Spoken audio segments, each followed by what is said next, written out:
Good, happy Monday morning, September 28th, 2020. I'm Riley King, and welcome to the Riley King Newscast, right here on the Riley King Network. We have a lot of news to get to this Monday morning, so let's begin. First up, we begin with COVID-19 updates. 53 new positive cases of COVID-19 announced in New Hampshire. 330 active cases. 8,172 total cases and 7,403 recoveries.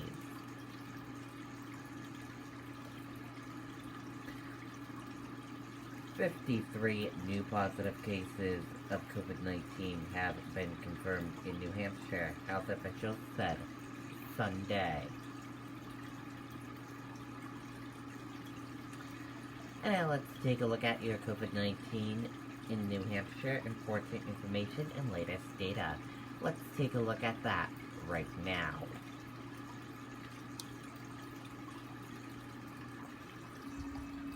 And here is a look at that information for all of you right now. There are 8,172 number of people in New Hampshire have tested positive for COVID-19. 7,321,343 number of people in the United States who have tested positive.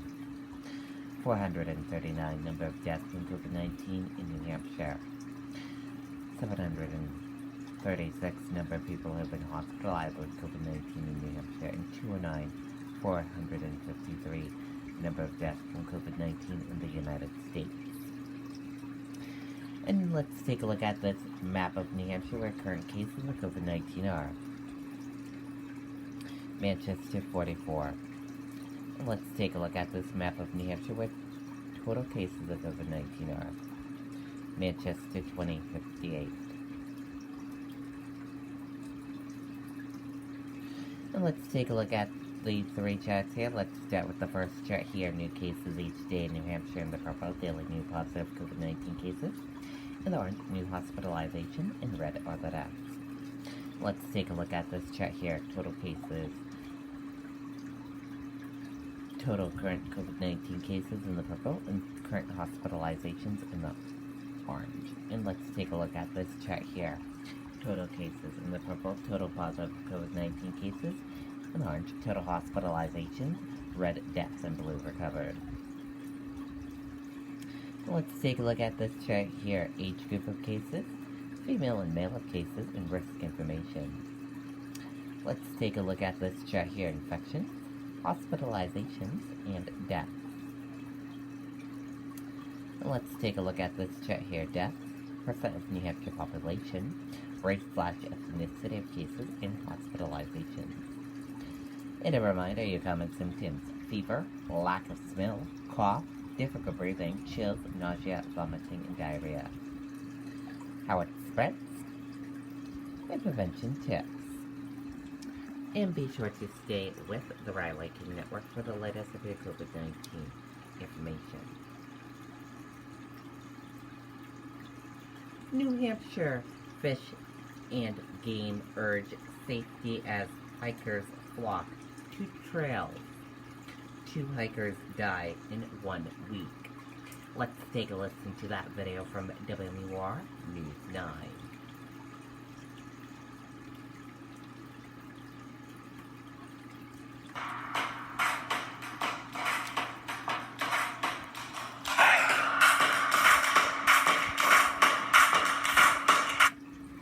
Lining the road on a busy Sunday at Mount Major, the parking lot temporarily closed for construction. Officials are seeing an uptick on New Hampshire's trails as people are heading to the Granite State to enjoy the beautiful foliage. Things are spread thin right now. All of our falls here, our deer season, our bear seasons, everything's going on. And with more hikers comes more calls for those who are stranded or injured. They're definitely on the increase. Every night our lieutenants up there and sergeants are getting calls for either people lost off the trails or minor injuries or some medical. In the past 2 days, 2 people have died, one at Rumney Rocks, the other at Arethusa Falls. Use common sense. Don't walk right up to the edge of cliffs. The rocks up there are slippery. It can be windy. New Hampshire Fish and Game is urging hikers to make sure they choose trails they can handle. I wouldn't suggest people out of shape to be starting to hike Mount Lafayette right off the bat for the first hike with a family. There's plenty of other smaller mountains within the state. And with rescue resources stretched across the state, officials are asking people to hike prepared with all the necessities. It takes you 4 or 5 hours to get into a position and something happens. It takes our rescuers, just as long to get to you. We don't have people up on the mountains just waiting to get called to accidents on the mountain. If you're going to go hiking the White Mountains, just make sure you're in good physical shape, be prepared. Fish and Game is also asking hikers to let someone know your itinerary, just in case crews need to be able to find you in case a rescue is needed. Okay, and there you go on that video and that report. Good advice there. President Trump, Biden, gearing up for first presidential debate. First head-to-head with candidates. Let's take a listen to that video from WMUR News 9.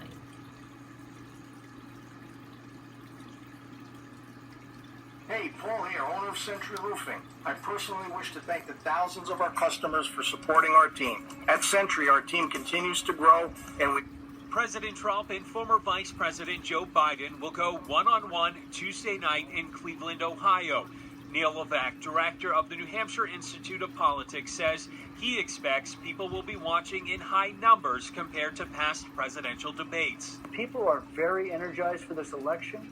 I think there'll be record turnout. I think there's record civic engagement because of the pandemic right now. Levesque says the pandemic will likely be the focus of the night. I think the president's always, stuck with the economy. We've gone through a pandemic. It's been a very, very uncertain time.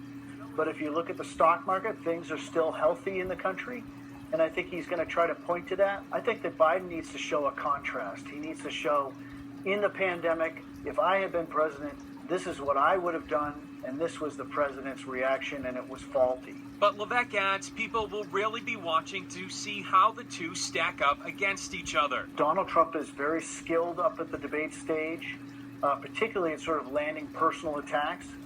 And I think Biden needs to sort of remain calm, and he needs to show that he is a strong leader and he's ready for the job. With the presidential election now just a little more than a month away, Levesque says this debate could sway some voters one way or the other. I think people generally have their minds made up, but these are big pivot points in American politics. And Levesque adds the Supreme Court will likely be another hot topic of Tuesday night's debate. Reporting live, I'm Tim Callery, WMUR News 9.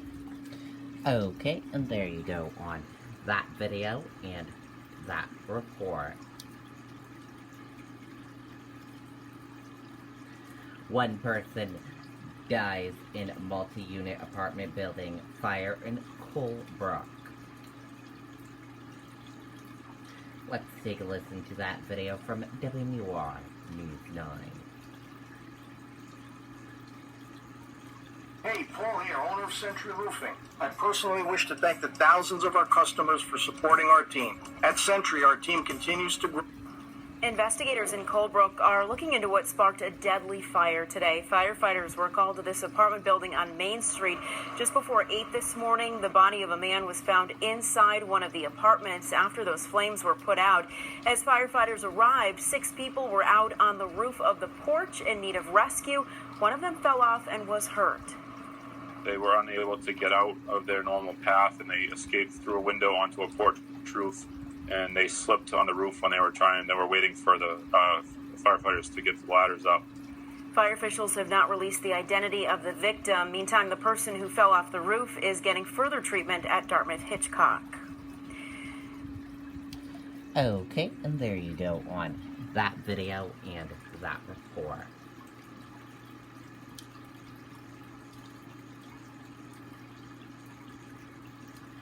Eight arrested on drunken driving charges during Saskatchewan patrol. New Hampshire State Police arrested 10 people in Concord and the Capital Region, including Massachusetts drivers.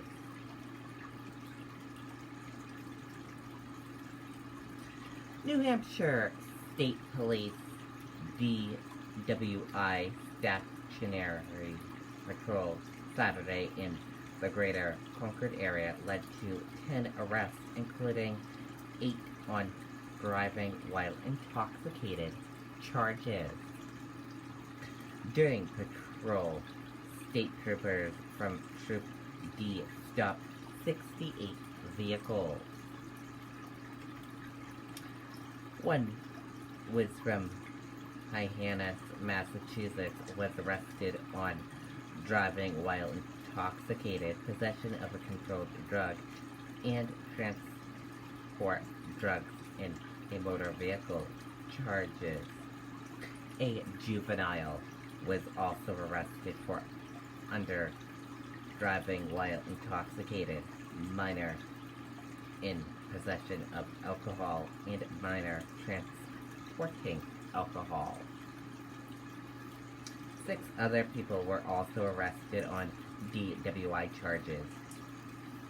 One person from Manchester, a person from Hampton Falls, a person from Massachusetts, a person from Hudson, New Hampshire, a person from Windham, New Hampshire, a person from Connecticut, New Hampshire, and a person from Concord, New Hampshire. A Keene man was also arrested on reckless operation charge. A woman from White River Junction, Vermont, was also arrested Saturday on an electronic breach warrant. A 31-year-old Pembroke man and a 57-year-old Melrose, Massachusetts man was taken into protective custody by state troopers. The New Hampshire State Police have taken an aggressive stance to prevent persons from driving when impaired, said Lieutenant Chad of Troop D.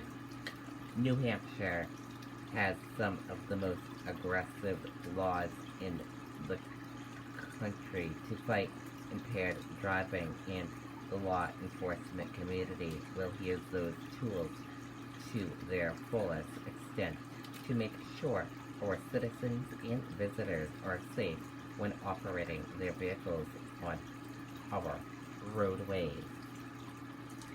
And that does it for this Monday morning edition of the Riley King Newscast, right here on the Riley King Network.